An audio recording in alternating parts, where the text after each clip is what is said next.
ఇంత కఠినంగా ఎలా మాట్లాడుతున్నావు? నన్ను వదిలి వెళ్ళొద్దు ప్లీజ్. ఏమీ కాని నీకోసం నేనెందుకుండాలి? మీరనుకున్నట్లు వచ్చింది మీ అన్నయ్య కాదు, ఎవరో మీ అన్నయ్యలా వచ్చి నటిస్తున్నారు. లేనిపోని అనుమానాలతో నీ జీవితం పాడు చేసుకొని మాకు ప్రశాంతత లేకుండా చేయకు. బుద్ధిగా కాపురం చేసుకో. బాబు సింహ, చెప్పండి. అన్నయ్య గారిని పలకరించి పోదామని వచ్చాం, ఒకసారి పిలుస్తారా? అలాగే, మీరు కూర్చోండి, పిలుచుకొస్తాను. అలాగే.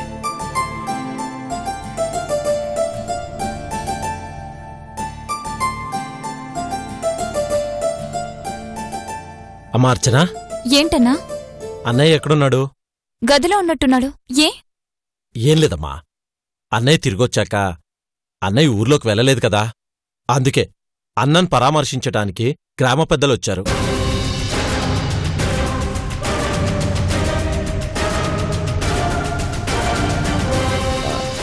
వాళ్ళ అన్నతో మాట్లాడాలంటుంటేను. ఇప్పుడు మాట్లాడేదే ఉందిలే, తర్వాత ఊళ్ళోకొస్తాడు కదా, అప్పుడు మాట్లాడు. మనం అలా ఎలా చెప్తామమ్మా? ఇంటి దగ్గరకు వచ్చిన పెద్ద మనుషులకి అలా చెప్తే బాగుంటుందా? ఏముంది, అన్న అలా కనిపిస్తే 4 మాటలు మాట్లాడి వెళ్తారు.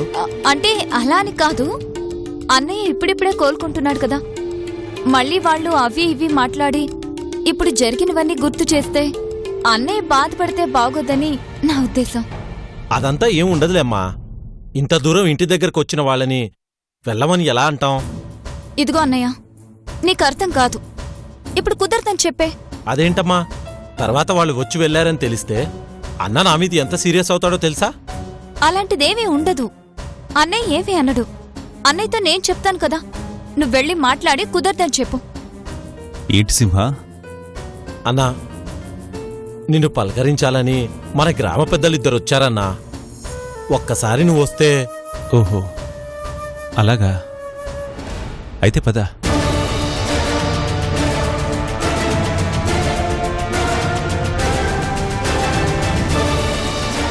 ఏ మురుగన్, నువ్వు నిజంగానే మా అన్నయ్య అన్నట్టు పోతున్నావు.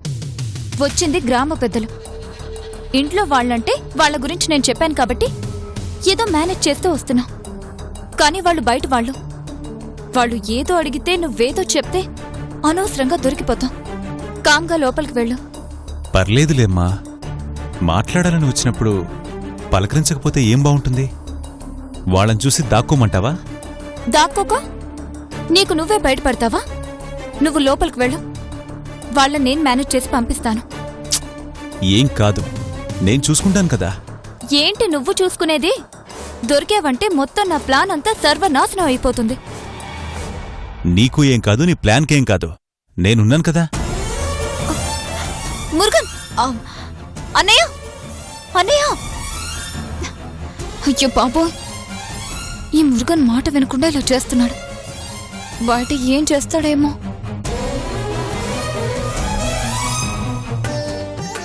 నమస్కారం హరిబాబు, కూర్చోండి.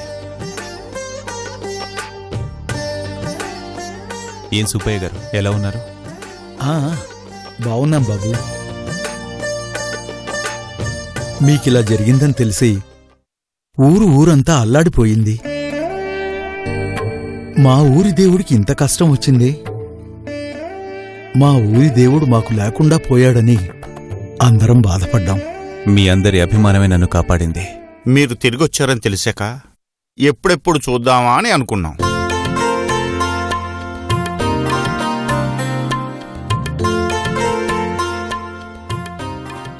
కానీ వచ్చి రాగానే మీకవన్నీ గుర్తు చేసి బాధ పెట్టడం ఎందుకని వెంటనే రాలేదండి.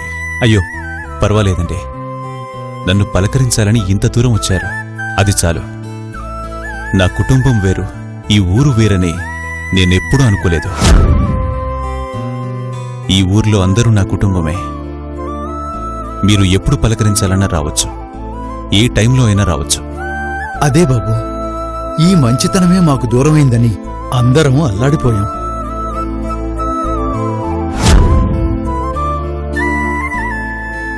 మేము ఇదే గ్రామంలో పెద్ద మనుషులుగా ఉన్నా మాకు ఊరు వేరు, కుటుంబం వేరు కాని ఊరిని ఇంటిని ఒకేలా చూసుకునేలా గొప్ప మనసుంది కాబట్టే మీరు ఈ ఊరికి దేవుడయ్యారు. దేవుడికి చావేమిటండి? అందుకే హరిబాబు గారు మృత్యుంజయులై తిరిగొచ్చారు. ఏది ఏమైనా మాకు మాత్రం చాలా సంతోషంగా ఉందండి. మీరెప్పుడూ ఇలాగే ఆయురారోగ్యాలతో చల్లగా ఉండాలని ఆ దేవుణ్ణి ప్రార్థిస్తున్నామండి.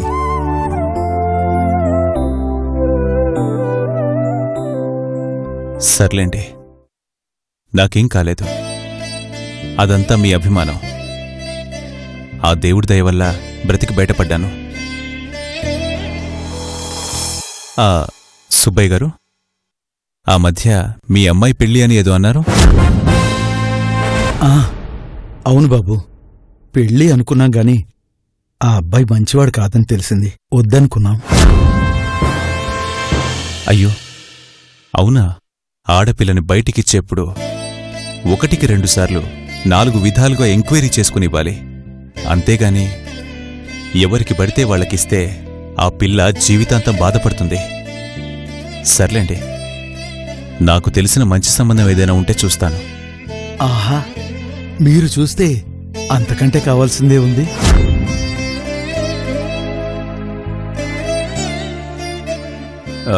మీవాడు ఎంట్రన్స్ టెస్ట్ ఏదో రాస్తానన్నాడు, రాశాడా? రాశాడు బాబు. ఫస్ట్ ర్యాంక్లో పాస్ అయ్యాడు. ఇవన్నీ ఇతనికెలా తెలుసు? మా అన్నయ్య మాట్లాడినట్టు మాట్లాడేస్తున్నాడు.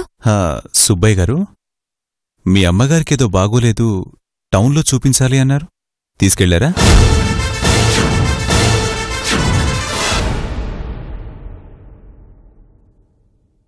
ఎక్కడ బాబు, మీరుంటే తెలిసిన వాళ్ళు ఉంటారు కదా, తీసుకెళ్దామని అనుకున్నాం.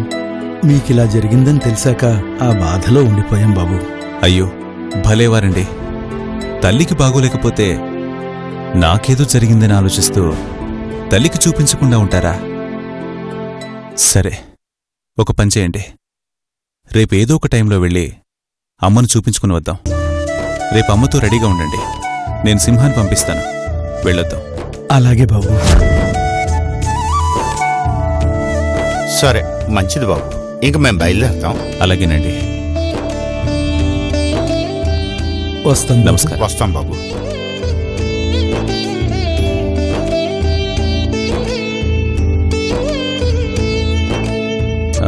సింహ అన్నా, మనం ఒకసారి పొలం దాకా వెళ్ళొద్దాం పదా. సరే అన్నా, పద.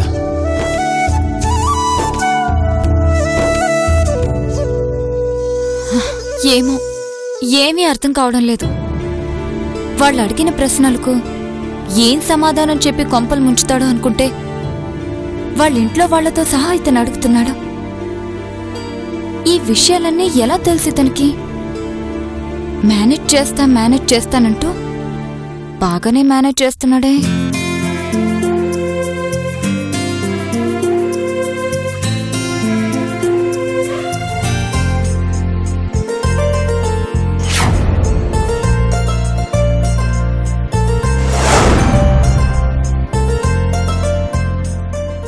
అవును, ఇంట్లో ఎవరూ లేరు కదా. పూజారితో మాట్లాడి తన్ను ఒప్పిస్తే వచ్చింది మా అన్నయ్యలా ఉన్న మురుగన్ కాబట్టి మా ప్రేమ గురించి చెప్పి పెళ్లి చేసుకోవచ్చు.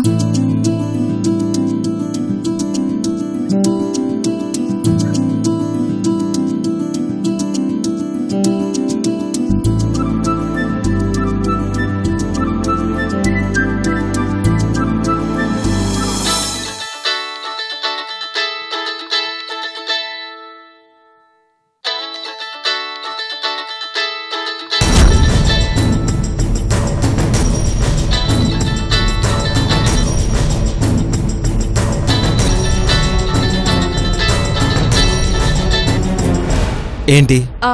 ఏం చేస్తున్నావు? నేనేం చేస్తే నీకెందుకు? నిజంగానే నీకు నా మీద ప్రేమ లేదా? లేనట్టు నటిస్తున్నావా? నీకు ఒకసారి చెప్తే అర్థం కదా, ఎందుకు నన్ను విసిగిస్తావు? ఒకప్పుడు నన్ను ప్రేమిస్తున్నానని నువ్వే చెప్పావు. ఈరోజు నువ్వే నా మీద ప్రేమ లేదంటున్నా. తెలియనప్పుడు చాలా వాటికి అట్రాక్ట్ అవుతాం. దానివల్ల ప్రమాదం అని తెలిసాక జీవితంలో దాని జోలికి వెళ్ళాం. నువ్వు మాట్లాడేది వస్తువులు అలవాట్ల గురించి. వయసు బట్టి అలవాట్లు మారొచ్చు కానీ ప్రేమ మారదు. జీవితంలో రోజులు గడిచే కొద్దీ తగ్గకుండా పెరిగేది ప్రేమ ఒక్కటే. నా విషయంలో అలా జరగదు. అంటే నా మీద ప్రేమ లేదు అంటావు? లేదు. అదే నీ మాట? ఎస్. అప్పుడు నేను పాము పాము పాము అర్చన, అర్చన, కాపాడు కాపాడు పూజారి, నన్ను కాపాడు పూజారి. పూజారి, పాము పాము పాము పాము వచ్చింది.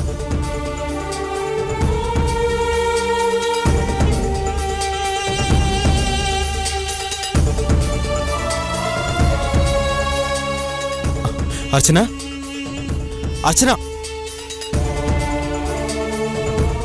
అర్చన,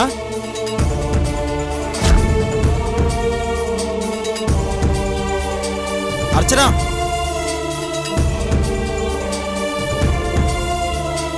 అర్చన,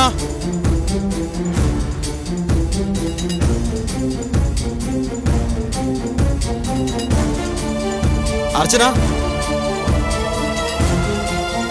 అర్చన, అర్చన, ఎక్కడున్నావు? అర్చన, పామెక్కడా? పామెక్కడా? అర్చన, అర్చన, పామెక్కడా?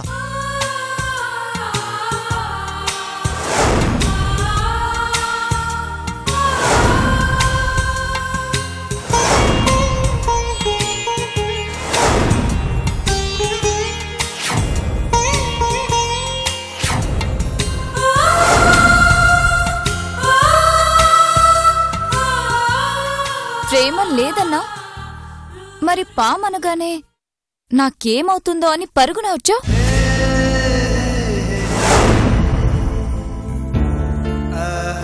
దీన్నేమంటారు? నాకు తెలిసిన భాషలో ప్రేమనే అంటారు. ఎన్నిసార్లు చెప్పాలి నీకు? ఆపదలో ఉన్నారని తెలిసి సాయం చేయాలనుకోవడం ప్రేమ కాదు, మానవత్వం.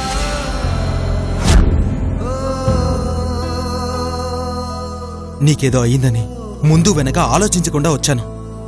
ఇప్పుడు మీ అన్నయ్య కానీ మీ అమ్మగారు కానీ చూస్తే ఎంత ప్రమాదం.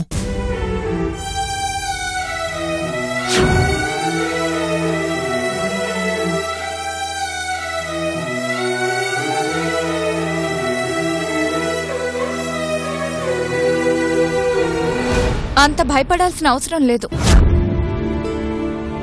ఇంట్లో ఎవరూ లేరు, ఇప్పుడే రారు. మనం కాసేపు మాట్లాడుకుందాం. నీ భయం మా అన్నయ్యే కదా.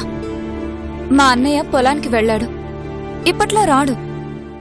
ఆయన గురించి ఏం టెన్షన్ పడుకో.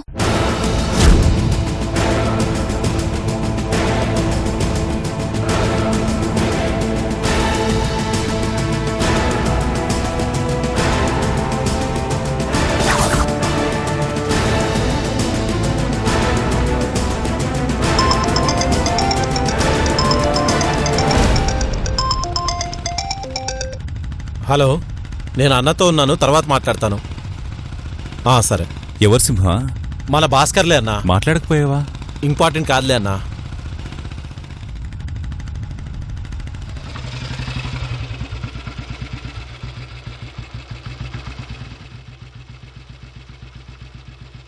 ఏమైందన్నా? ఫోన్ ఇంటి దగ్గర మర్చిపోయాను.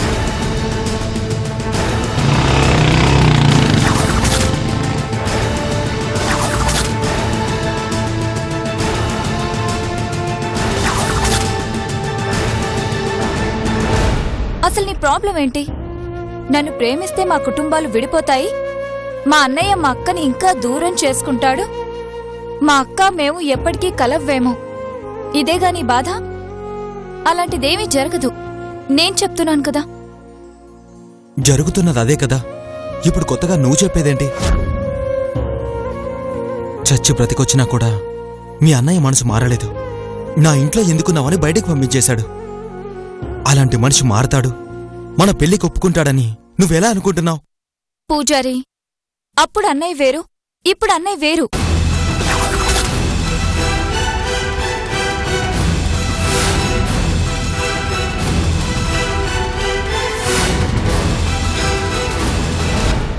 అన్నయ్యకి ఎలా నచ్చ చెప్పాలో, ఎలా ఒప్పించాలో నాకు తెలుసు. నాకు నువ్వు కావాలి పూజారి. నువ్వు లేకుండా నేను బ్రతకలేను. నా ప్రేమను అర్థం చేసుకో. అర్థం చేసుకోవడానికి ఏం లేదు. అర్థం చేసుకున్నాను కాబట్టే వద్దని కనుంచి దూరంగా వెళ్ళిపోతున్నాను. ఎక్కడికి వెళ్లాల్సిన అవసరం లేదని చెప్తున్నాను కదా. మా అక్కని మా వాళ్లని నేనొప్పిస్తాను. నువ్వు ధైర్యంగా నన్ను ప్రేమిస్తున్నానని చెప్పు చాలు. ప్రేమలో ఆవేశం ఉంటుంది. ఆ ఆవేశం తప్పే చేయిస్తుంది.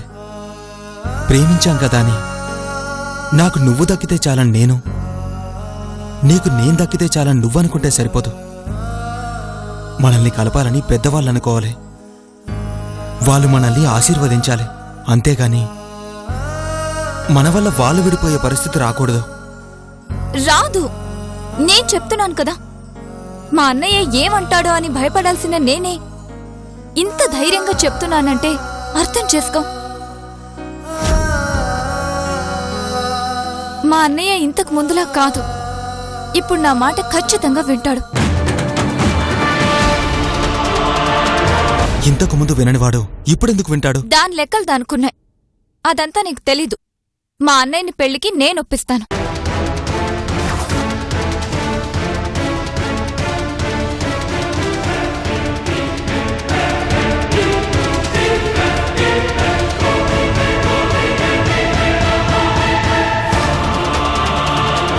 నాకు నువ్వంటే ఇష్టమని ఇంతగా నీ వెంట పడుతుంటే ఇంకా నువ్వు ఆలోచిస్తున్నావే. ఆ రోజు నువ్వు ప్రేమిస్తున్నానని నా వెంట పడినప్పుడు నేను కాదన్నాను. ఆ రోజు నువ్వెలా బాధపడ్డావో ఈ రోజు నేను అలాగే బాధపడుతుంటాను కదా.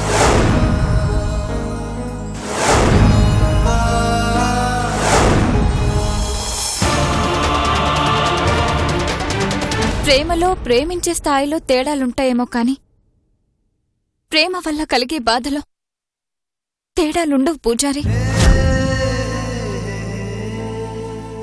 పక్కనే ఉంటా, కళ్ళ ముందు తిరుగుతూ ఉంటా. నేనెంత ఇష్టపడుతున్నానో తెలుసు. అయినా మాట్లాడవు. కనీసం కన్నెత్తి చూడవు. నేనెవరో తెలియనట్టు వెళ్ళిపోతా.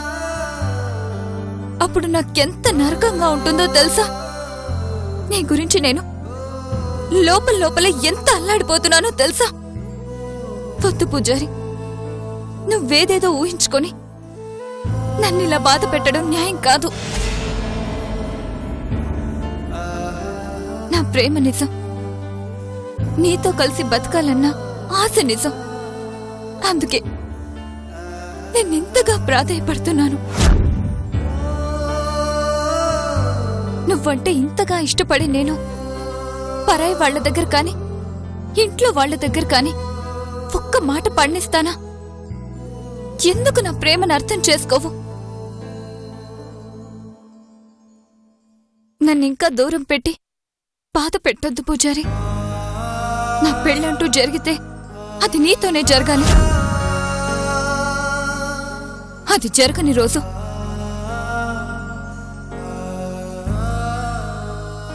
నేనుండని, అది గుర్తుంచుకో.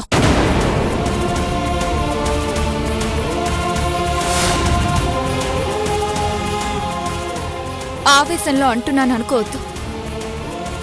నీకు దగ్గర కాలేక పడి నరకం కన్నా చావే నాకు ప్రశాంతతనిస్తుంది. ప్లీజ్ పూజారి, నా బాధను అర్థం చేసుకో ప్లీజ్.